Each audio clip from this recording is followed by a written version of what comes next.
Have you ever heard people say they are a progressive Catholic or a conservative Catholic? What if one bishop says those labels should not exist at all? What if, in his view, those words are changing how people understand the Catholic faith itself? That is exactly what Bishop Marian Eleganti is warning about. In a recent reflection, the Swiss bishop said that many new labels have become common in everyday conversations. People speak about progressive Catholics, conservative Catholics, Reformed Catholics, traditional Catholics, reactionary Catholics, and many other groups. He even mentioned the expression different Catholics, a phrase used by Bishop George Batsing. But Bishop Eleganti believes these descriptions create confusion. He says people have become so used to these terms that many no longer question them.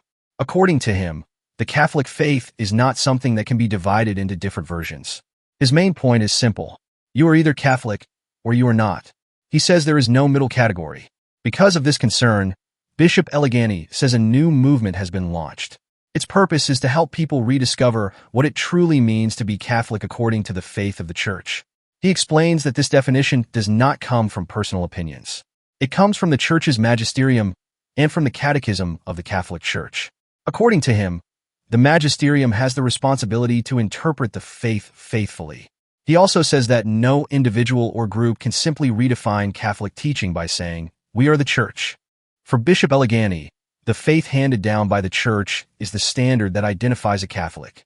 He argues that when someone moves away from that faith, the Church has traditionally described those departures as heresy. Because of that, he believes that calling someone a different kind of Catholic hides the real issue. In his opinion, if someone rejects essential teachings of the Church, it would be more accurate to say that the person is no longer living according to the Catholic faith. To explain his point, Bishop Eleganti uses a simple comparison. In Switzerland, he says, people sometimes describe spoiled yogurt as having a sting. It may still carry the same label on the outside, but inside, it has already gone bad. He believes something similar can happen with the word Catholic. Just because an organization or an individual uses the Catholic name does not automatically mean the faith being presented remains fully Catholic. He says extra labels attached to the word Catholic can sometimes signal that the understanding or practice of the faith has changed. For Bishop Eleganti, authentic Catholic faith does not need extra descriptions.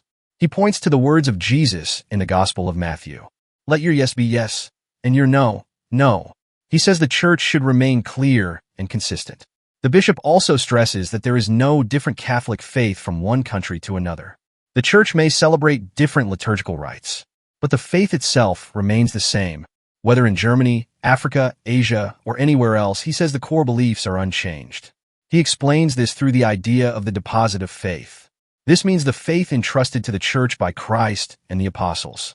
According to Bishop Eleganti, this treasure is passed faithfully from one generation to the next. It is explained more deeply over time, but it is not replaced with something new. He also says that St. Peter represents a firm rock, not shifting sand that changes direction with every new opinion. For that reason, he remains cautious whenever people try to redefine what being Catholic means by adding new descriptions. He believes that some people want to remain inside the Church while also changing its teachings to match modern ideas. He mentions examples such as redefining the Church's understanding of relationships or reshaping Catholic teaching to fit contemporary culture. In his view, that approach attempts to change the faith from within instead of receiving it as it has been handed down. He also reflects on another passage from the Gospel of John. Jesus said that the world loves what belongs to it, but those who remain faithful to him may not always be accepted by the world. Bishop Eleganti concludes with a clear invitation. He says the goal is not to create another group inside the Church.